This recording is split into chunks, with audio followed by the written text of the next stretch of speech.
அதே மாதிரி பார்த்தீங்கன்னா இந்த சுகர் ஃபேக்டரியிலேருந்து வரக்கூடிய வேஸ்ட் இருக்கு, கரும்புகள்ல இருந்து வரக்கூடிய வேஸ்ட் அதை கொடுக்கணுமா, அதையும் 1 கிலோ மட்டும் தான் கொடுக்கணும். நான் சொல்றது வந்து பார்த்தீங்கன்னா மோஸ்ட்டாக வந்து பார்த்தீங்கன்னா சுகர் ஃபேக்டரியில் வரத்தை யூஸ் பண்ண மாட்டாங்க. மரவள்ளி கிழங்கோடைய திப்பி வந்துட்டு நிறைய பேர் யூஸ் பண்ணுறாங்க. அதுவுமே வந்து பார்த்தீங்க அப்படின்னா 1 கிலோவுக்கு ஒரு மாட்டுக்கு ஒரு வேலைக்கு 1 கிலோ மட்டும் கொடுங்க. பெரும்பாலுமான மக்கள் என்ன யூஸ் பண்ணுறாங்க அப்படின்னா பீர் வேஸ்ட் யூஸ் பண்ணுறாங்க. அதனால வந்து பார்த்தீங்கன்னா அதை நான் அழுத்தி சொல்றது என்னன்னா, ஒரு மாட்டுக்கு 1 கிலோ, ஒரு வேலைக்கு 1 கிலோ மட்டும் கொடுங்க. அதுதான் உங்களுக்கு நல்ல பயனுள்ளதாகவும் இருக்கும். ஓகேங்களா?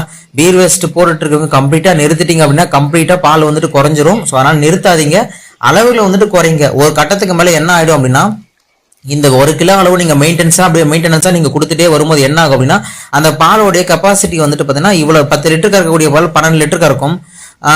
அதுக்கப்புறம் நீங்க பீர் வேஸ்ட் நிறைய ஒரு 2-3 கிலோ நீங்க போட்டீங்க அப்படின்னா 13-15 லிட்டர் வரைக்கும் கறக்கும்.